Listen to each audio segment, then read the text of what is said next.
Bom, pessoal, bom dia. Bom dia para quem está aqui no auditório participando presencialmente. Bom dia para quem está acompanhando a transmissão online também pelo canal do YouTube.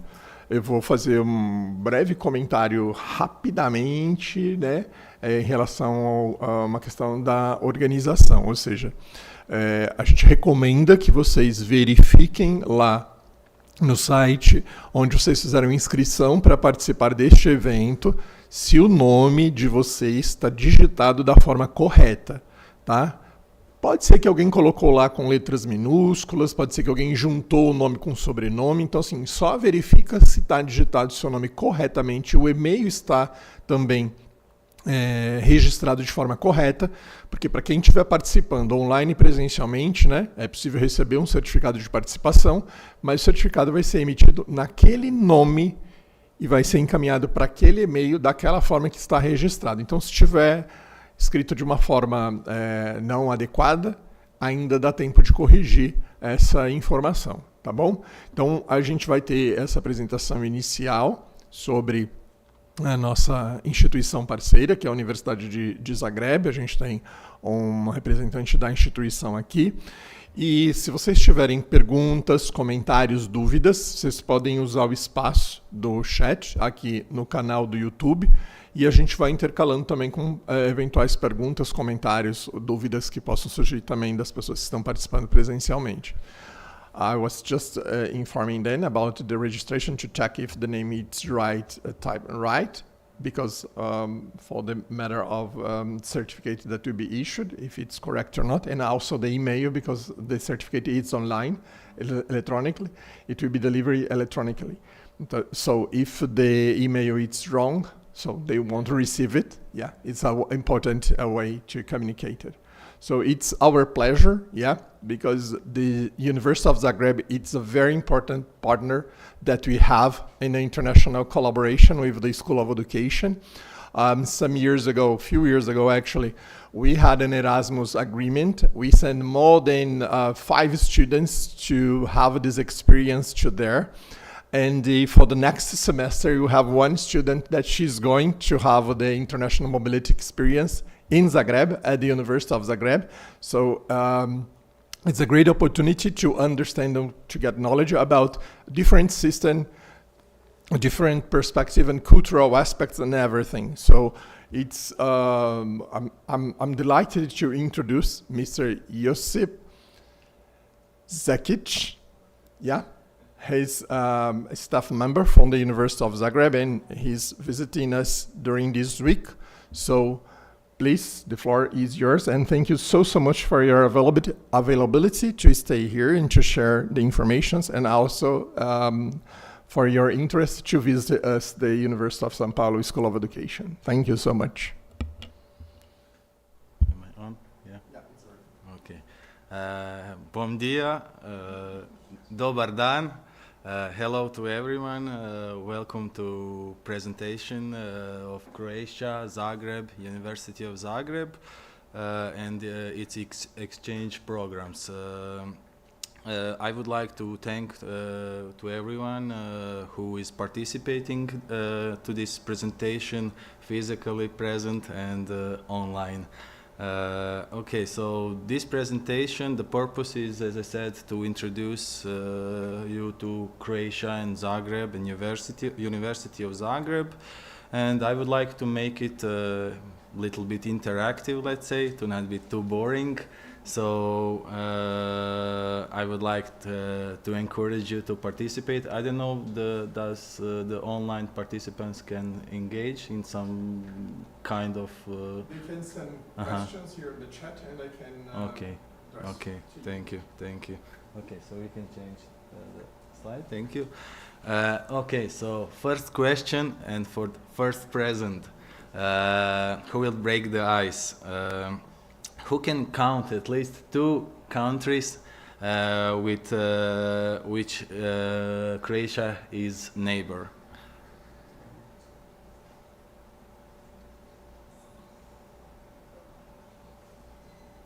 I know. They say that there is Italy over there. Yeah. Because it is a boot, so Exactly. easily recognizable. Yeah. And Czech Republic. Close. Yeah. Slovenia, yeah. Okay. We have two. So Professora will get the first present. We will give you later. Yeah, exactly. Yeah. So please the next slide. Yeah. So Croatia is situated in the center of Europe, surrounded by Italy, Slovenia, Hungary, Serbia, Bosnia and Herzegovina, and Montenegro. I can go next. So some facts and figures about Croatia. Croatia is independent since 1991 with a population of 3.8 million. It joined the European Union in 2013 and we adopted the euro as our currency in 2023. Same year we entered to Schengen zone, so we are member. Once you are in European Union, you can travel without being checked in border areas. Altogether, Croatia has total area of 56,000, little bit more than 56,000 kilometers squares. So it's like 5 times smaller than Estado Sao Paulo, if I'm not wrong, something like that. Yeah. Okay, so the official language in Croatia is Croatian. Okay. Thank you. So a little bit about geography and climate. Croatia features diverse landscapes of coastlines, islands, mountains and plains. As we can see in the map, plains are in the east and the central part of Croatia. Mountain region is next to the coastal line, coast of the Adriatic Sea. Climate is characterized by cold winters, the inland continental climate where the Zagreb is situated. Winters are quite, let's say, cold with snow, but we have all 4 seasons. Currently it's springtime, so it's pretty much how much I saw here, it's pretty much same, like up to 22, 23 degrees, and not too hot, and the mornings are not too cold anymore. In the coastal line, there is a Mediterranean climate with a little bit more milder winters and with quite hot summers, very dry summers. The temperatures are going up to almost 40 degrees.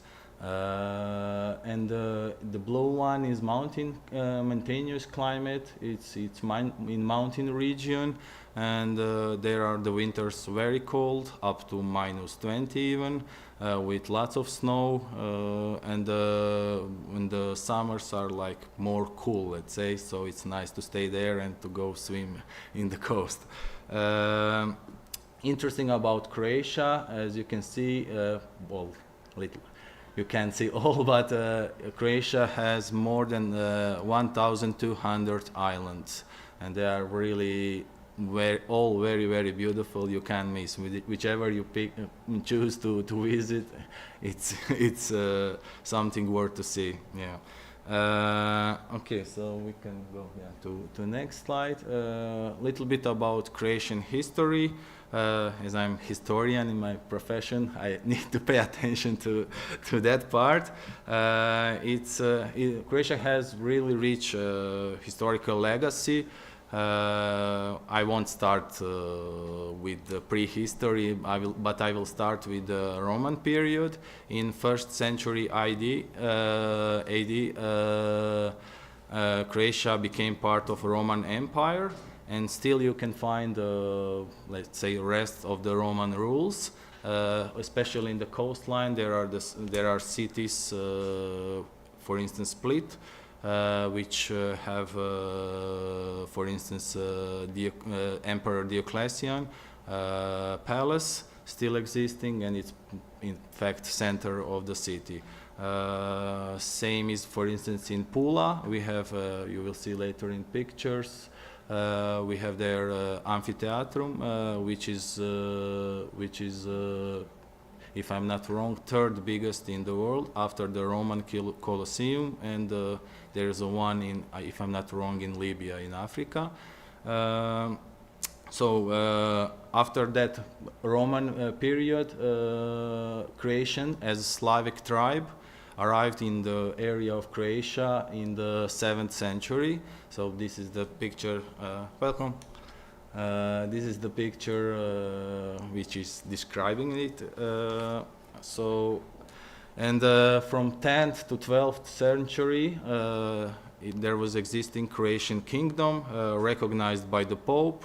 And after it, after some internal riots, let's say, we entered into union with Hungary. We had common king, but we maintained a separate parliament and viceroy, viceroy. That union lasted until 16th century. When we entered in the Habsburg monarchy, we became part of the Habsburg monarchy. Following Ottoman invasion, Croats elected Habsburg as rulers as their rulers to help them fight with the Ottomans. Interesting fact about Croatia and this fight with Ottomans, that back then Pope Leon X called Croatia as Ante Murale Christianitatis. It's like defending wall of the Christendom. Okay, so that Habsburg monarchy lasted until First World War, end of the First World War, so in 1918.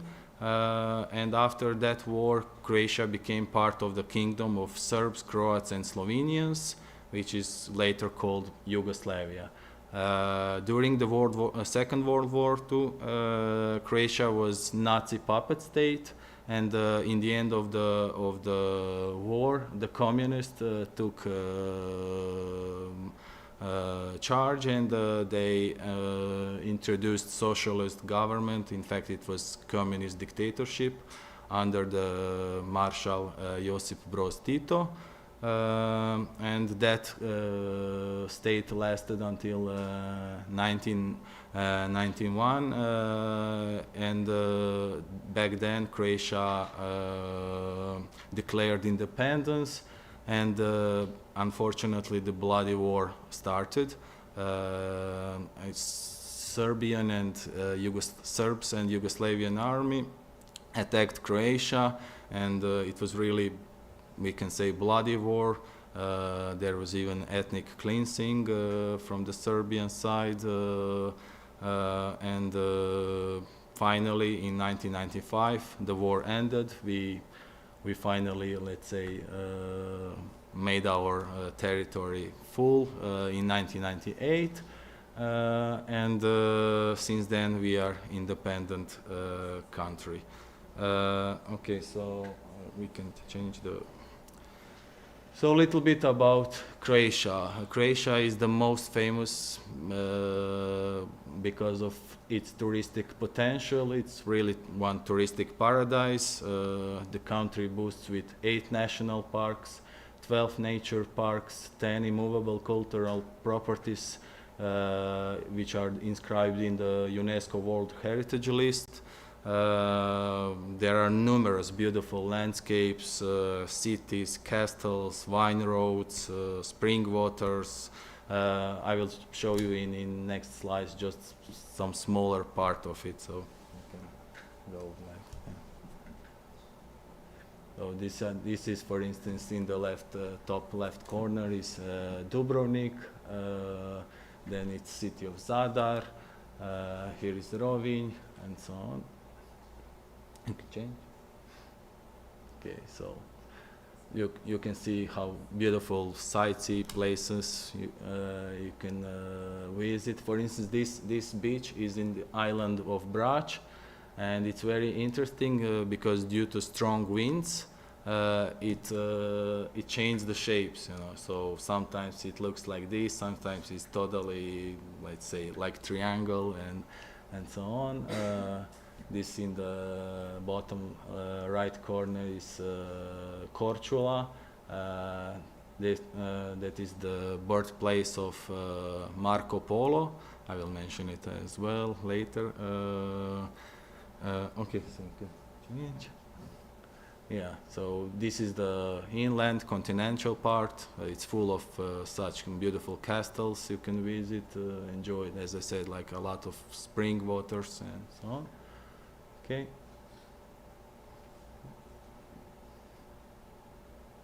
Yeah. This is also the bottom part is the eastern part of Croatia called Slavonia. Okay.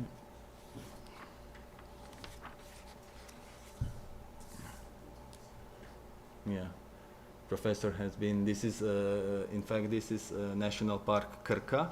It's quite, let's say, similar with Plitvice. Just Plitvice has this huge waterfall as well, but this one has. Okay, so this is that amphitheatrum I mentioned it. It's in city of Pula.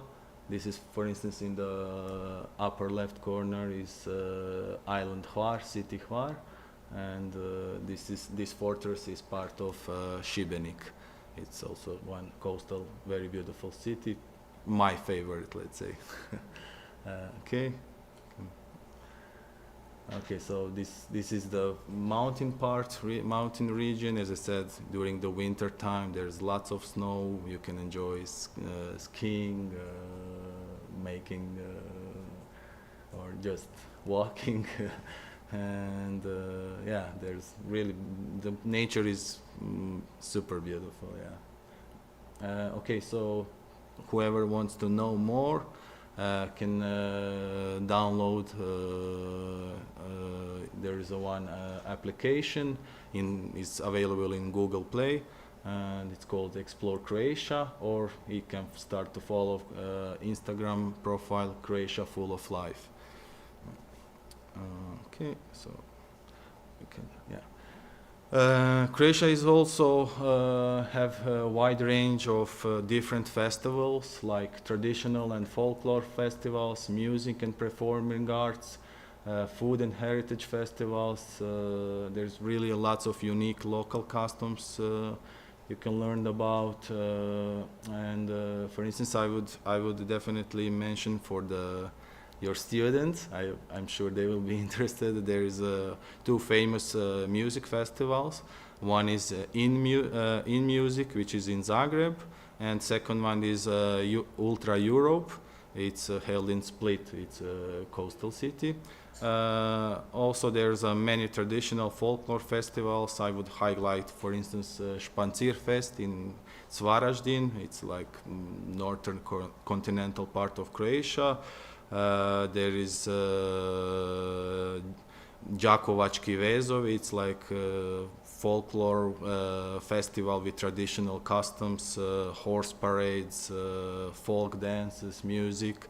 There's also Sinjska Alka. It's one medieval nightly tournament in Sinj, commemorating the victory over the Ottomans. There is a Zagreb Advent for your students who will arrive in winter semester. This is very nice period to be in Zagreb because there is a Christmas market with cultural fair featuring food, concerts, crafts, and so on. And there is also one carnival in Rijeka. It's one of the biggest this is the photo from it. It's one of the biggest carnivals after, of course, Rio and then Venice. There's in Croatia is predominantly Roman Catholic religion. It's like more than 85%. There are like numerous churches, cathedrals, also pilgrimage sites. and it's really nice to see it. And we have like lots of different, let's say, traditions connected with the religion. And it's, if you are in the right time, there you can witness it. Okay, thank you. Okay, so about sports, Croatia is really passionate about sports, and to not be modest, we are really super successful,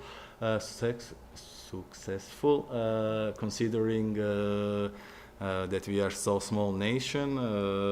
We have numerous champions in martial arts, like who is familiar with that probably knows for Mirko Krokap Filipovic, or Stipe Miocic, who is living in States but he's Croat. Water polo, numerous world champions. In rowing, we are always inside the medals. Shooting sports, athletics, handball, skiing. Janica Kostelic is probably the best skier in history. We won the Davis Cup twice, and of course we were third time in medals, within the medals in World Cups in football. Probably you know what happened in the last one, World Cup. Yeah. Okay, so we can change. Little bit about gastronomy. Croatian cuisine reflects Mediterranean and Central European influences, offering diverse flavors from seafood to, I don't know, hearty inland dishes. Dalmatian coast is characterized by Mediterranean food. There's a lot of seafood, olive oil, herbs, really good wine. I would highlight some of the dishes. There is pašticada, Dalmatian pašticada, black risotto, or peka. Peka is meat which is slowly cooked under bell-shaped lid, let's say. It's very, very, very delicious. In this also coastal but northern part of coast, there is a region of Istria. They are really famous about foods, about truffles, prosciutto, really awesome wines, plus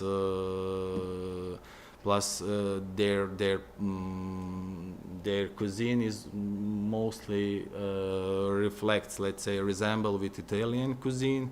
It's really one great mix of everything, and it's really delicious.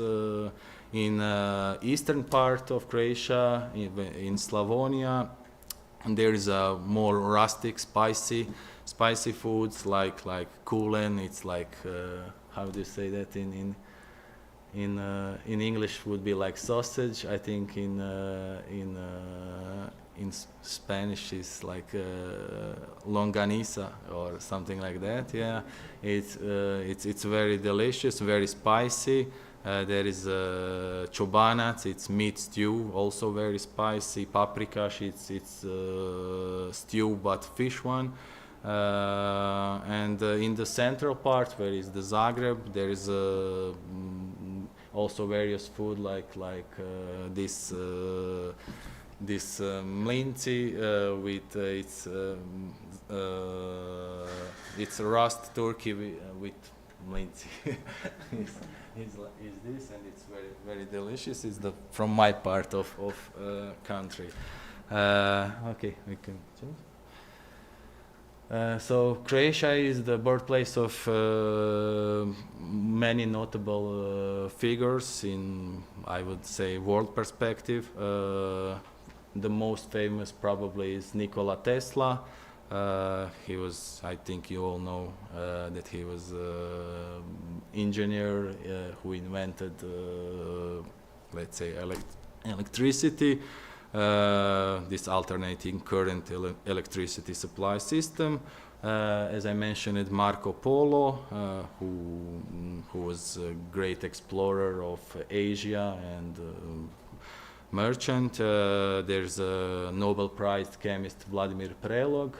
Faust Vrancic is also one inventor who invented parachute. Luka Modric, you know, I think I don't need to introduce him. Yeah, there is Ivan Vucetic. He's a very interesting person. He's father of dactyloscopy, what should be like fingerprint science. He invented these fingerprints which are used in forensics, and he is a Croat who lived in his Croatian immigrant to Argentina, and is quite famous there as he did this. Okay. There are also some fun facts about Croatia. I have now second question for present. Does anyone know what is the name of movie where the main character is Dalmatian dog? How many? Let me help you. How many of Dalmatian dogs are in the title of that movie? Very close. Someone said, yeah, 101. Okay, so our future student got present. Okay, so as you can see in this amphitheater, Croatia is also homeland of necktie. Our soldiers, let's say, introduced it to the world because when they went in the war, back in like, I don't know, 16th century, their wives would always tie the tie around their necks. Yeah. Our inventor also invented mechanical pencil, which are using even today. Also in Croatia is invented torpedo, this devastating naval weapon. Also, it's one interesting fact about Hum. Hum is the smallest town, smallest city in the world. It has legal status of city, and it consists of I don't know, like 20 houses, something like that. But it has legal status since 13th century of city. Yeah, yeah. There is also stone walls.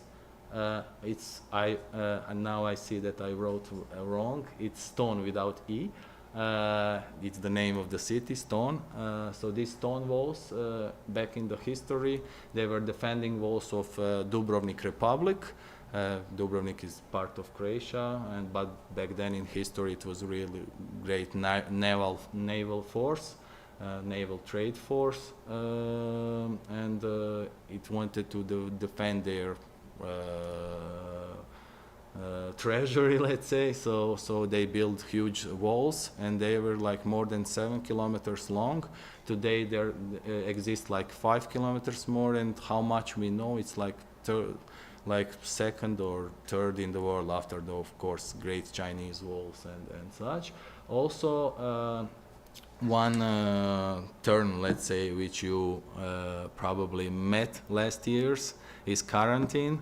We were all during the pandemic seeing those things. It's also our invention. It's also part of the Dubrovnik Republic history. As I said, they were really great naval and trade force, and they were trading all around the globe, let's say. And they introduced this quarantine. So for the sailors who entered in their port, there was certain, let's say, space where they had to stay until 30 days to see does some diseases will show up or not. While we are mentioning Dubrovnik, final gift questions is which famous TV series was filmed in Dubrovnik? Does anyone know? Game of Thrones. I didn't hear who. Yeah, okay, your turn. Yeah, Game of Thrones, and you can still visit many of these spots where they filmed, and it's very interesting. It attracts lots of tourists. Okay.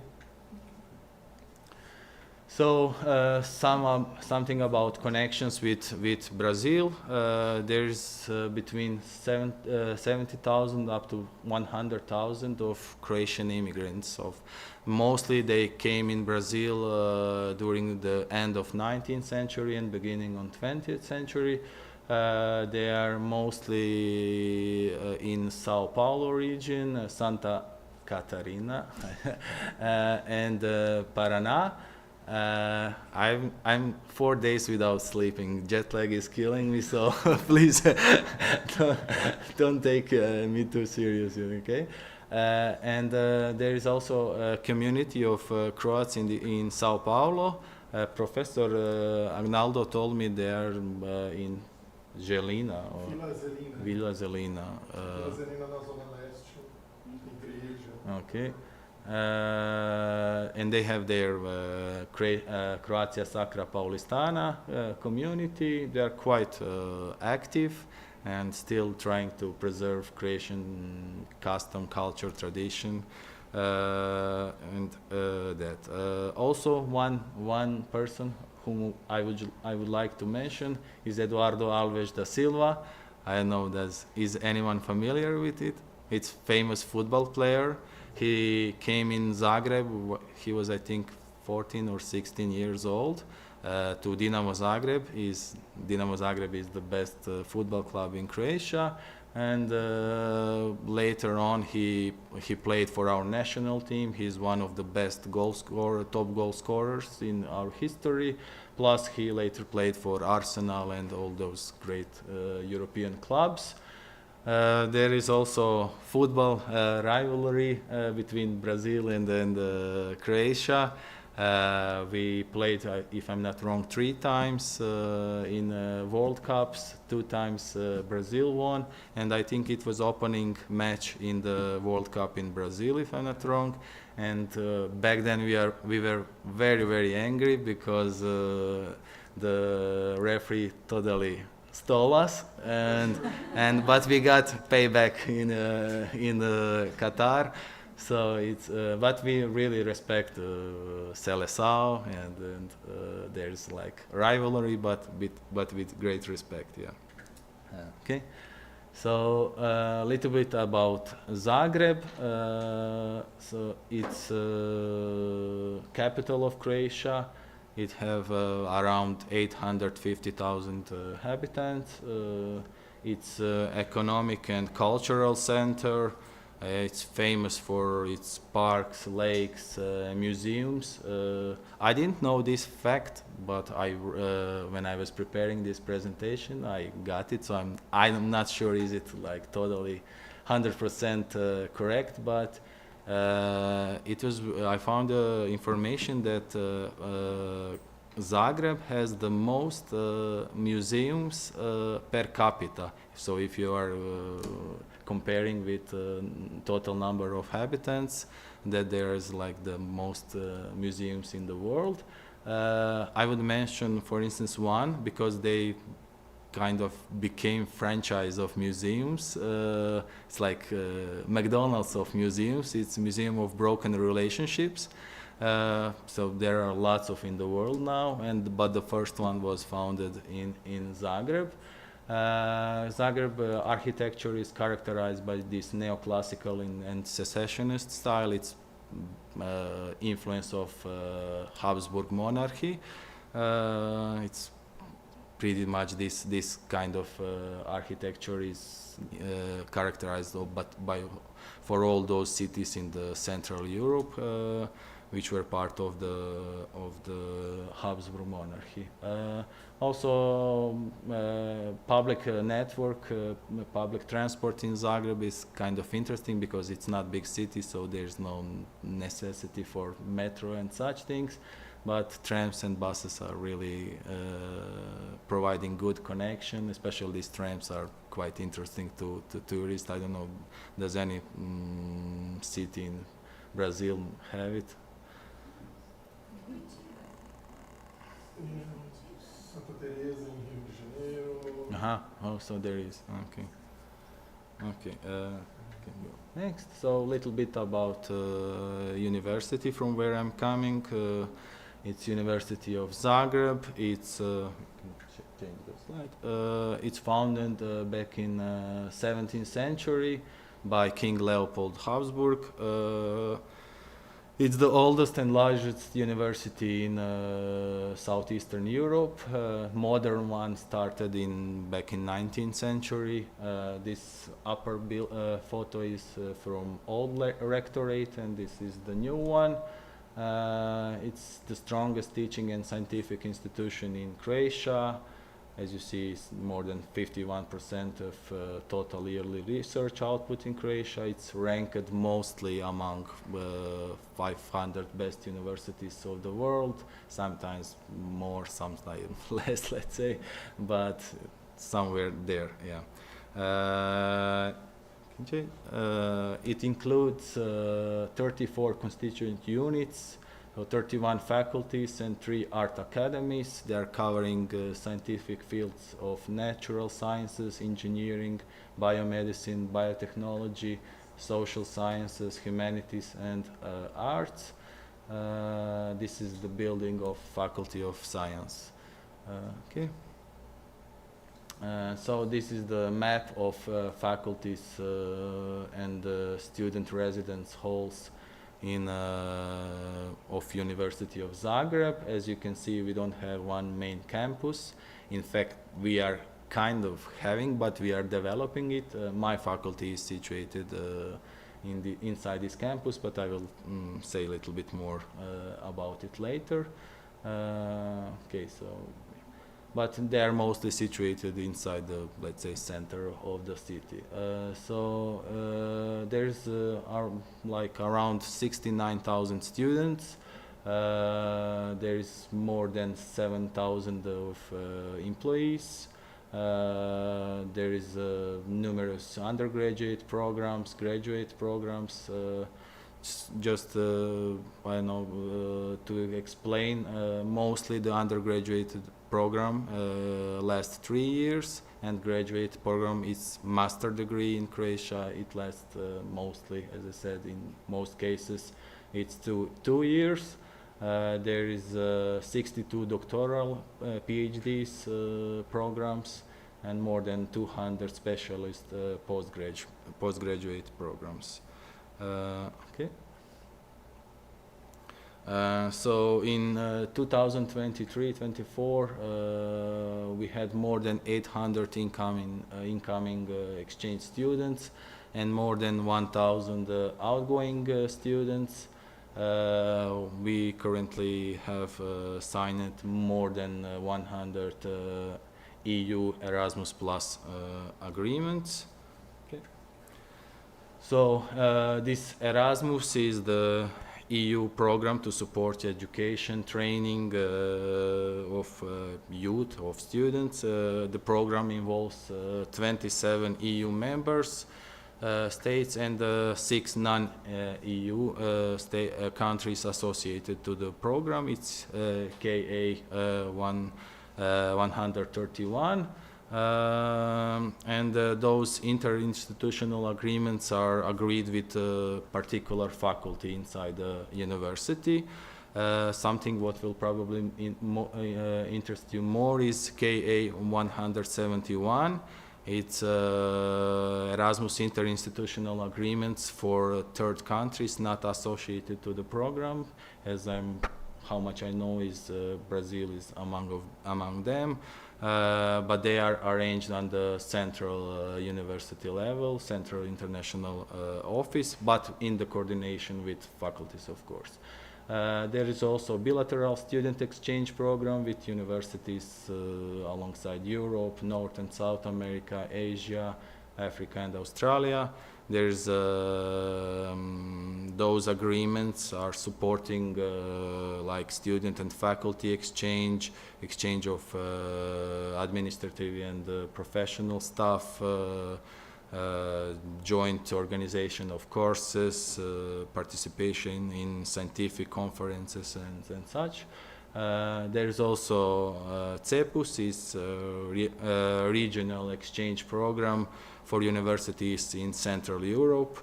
Central, Eastern, and Southeastern Europe, we can say. There's also possibility of being free mover mobility. It's when you are exchange students, but without funds, you are financing yourself alone.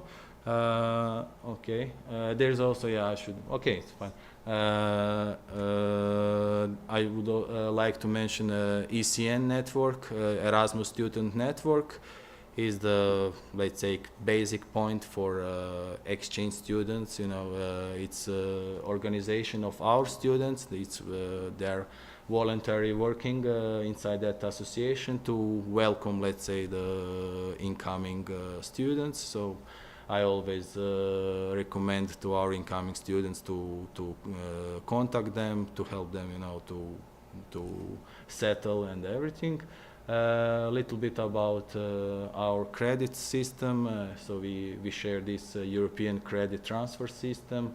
One ECTS is around 30 working hours, and Croatian grading system is from 1 to 5. 1 is fail, and 5 is excellent. Okay.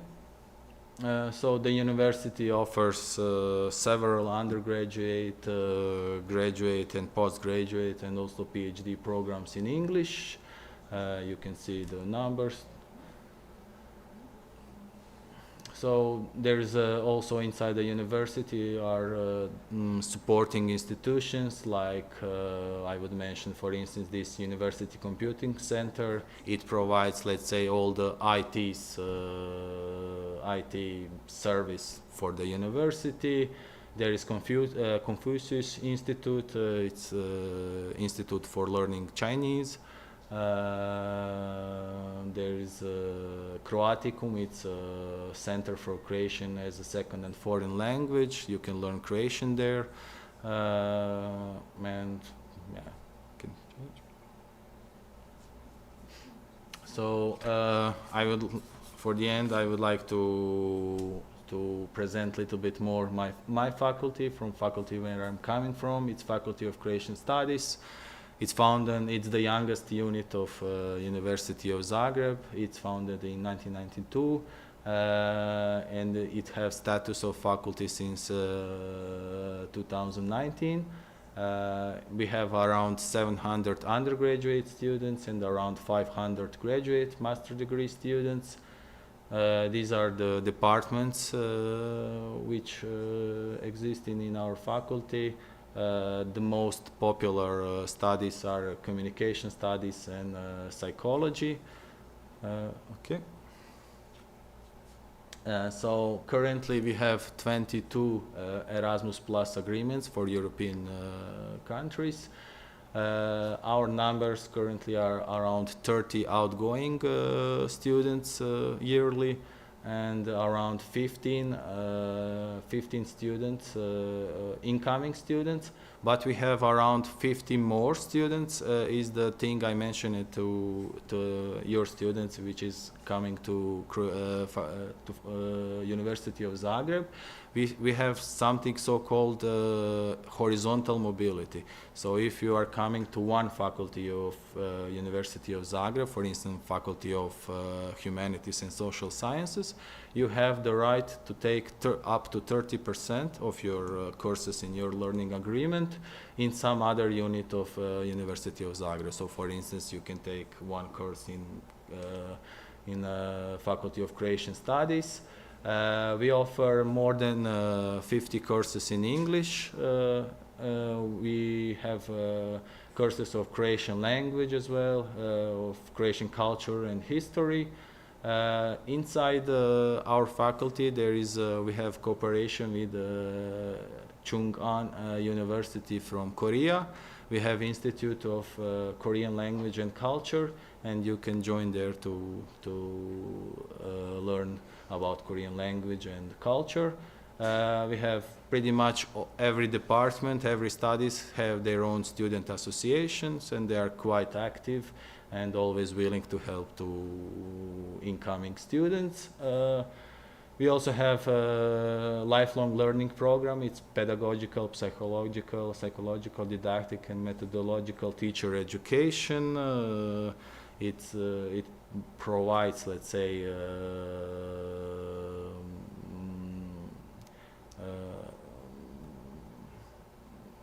how to say,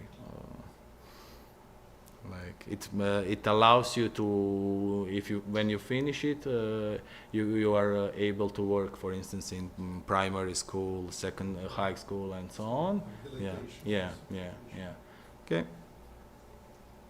And as I said, a little bit more about our developing campus. As I said, our faculty is situated in there.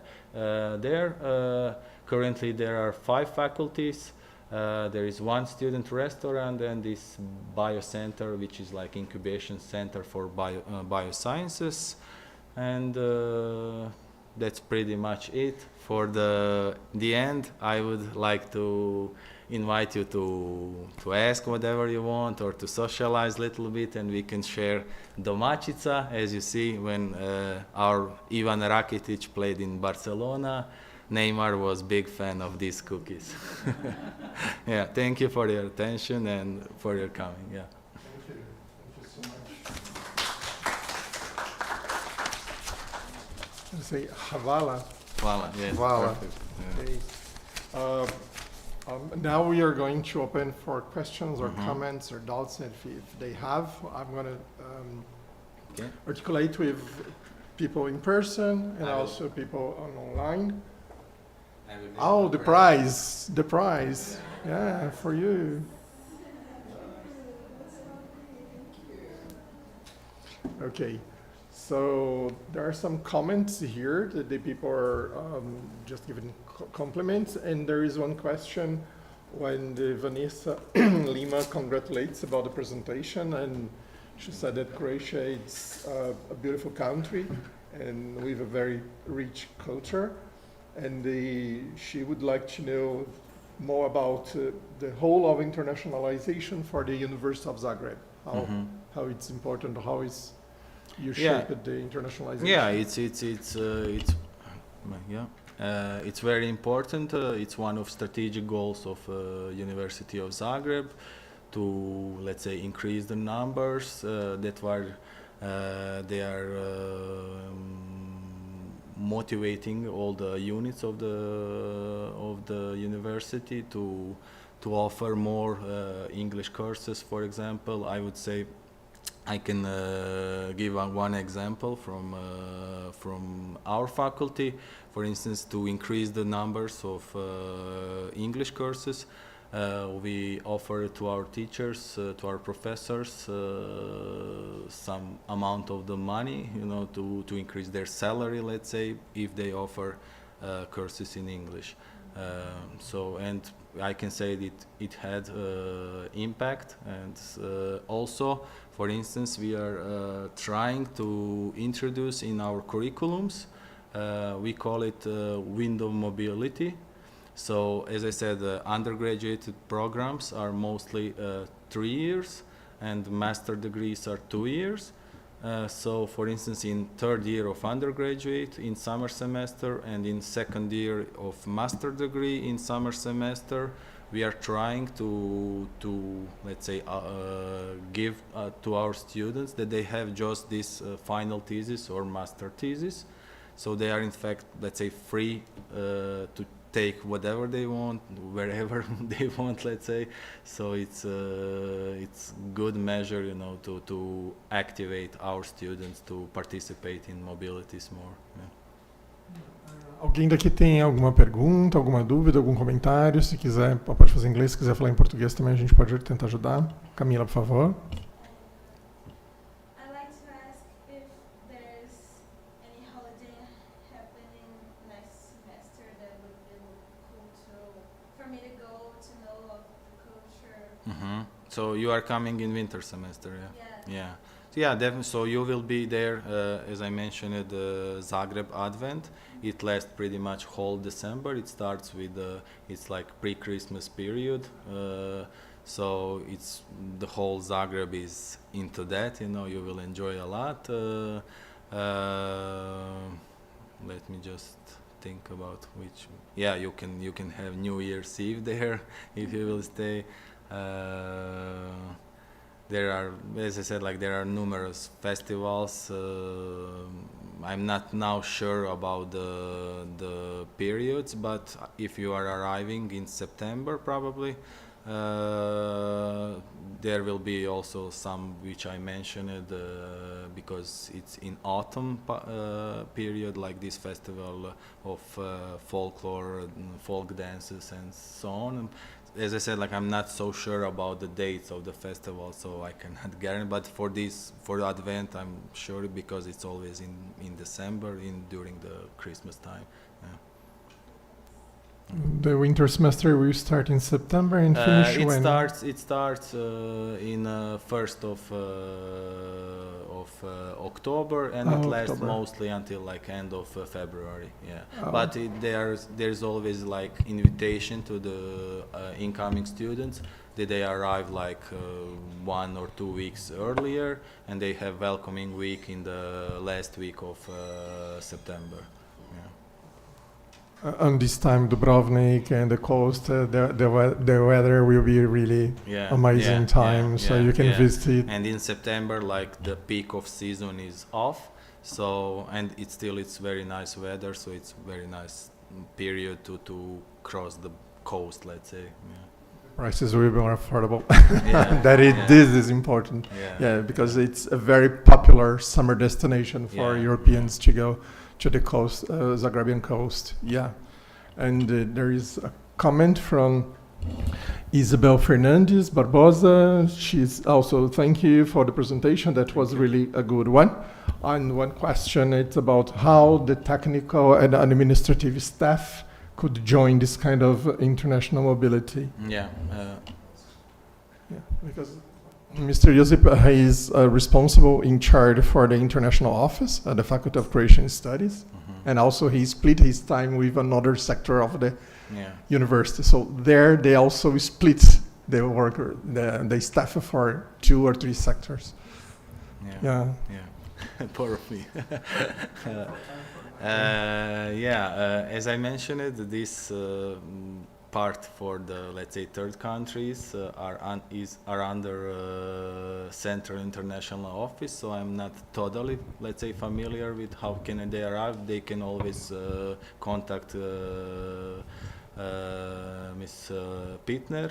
You have their her contact, but for instance, I came here under it was Erasmus KA 131, but it's called international opening. So I got this, let's say, possibility, and I went through this call for application.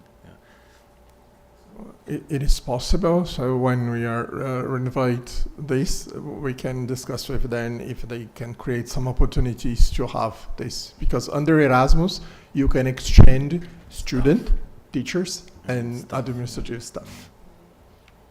The 3 categories, it's possible to include on this agreement for to have the Erasmus support. We have 13 people following here on YouTube transmission. I think that I cover all of the comments and questions. Are there any questions, comentários, dúvidas, questões sobre a universidade, sobre o programa de mobilidade que vocês possam ter para fazer? Okay. If that's it, I would like to thank you once again, especially to Marcia and to Professor Aguinaldo for hosting me and showing me around USP. I really enjoyed my time and hope it's not the last time I'm here. We hope to.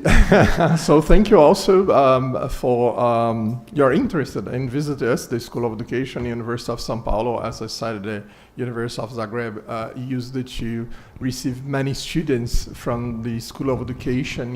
They used it to go to that. And in all of the reports that they had, they expressed positive experience that they had. And it's I guess I could say 100%. Totally agree that the experience was really important, and some of them it was really intensive. They change the way of their studies, their field of interest after the experience that they have there. Yeah. So I hope that we can renew and create more opportunity to exchange students, teachers, and staff also. Marcia, Tem please. mais uma pergunta no chat. Sorry. It's from Isabel Fernandes. The process to take part in the international mobility, it's very difficult. What is the steps that she needs to follow after this presentation? Yeah, I got it. She's saying that to take part of this kind of international mobility, she thinks that it's used to be difficult. Mm-hmm. So she would like to know how is the next step to try to apply for this possibility. We could recommend you to check, if you are a student here at the School of Education, to check on the website at the international office, because there is some information, especially read carefully the call for places and call for scholarship that we are opening. And the secondly, she said after your presentation, she would move quickly, easily to go to Croatia. Thank you. I Thank you, Isabel. completely agree with Isabel. Yeah, we share the same feeling, especially on the pictures and the city and other facilities. I needed such words Yeah. because I was quite nervous. It was my first presentation Yeah. in English ever, and She was converted now. Yeah, she's a Croatian lover. Thank Yeah. you. Yeah. I'd like to ask you to tell again the name of the app about Croatia you mentioned. Yeah. Okay. I lost it. Okay.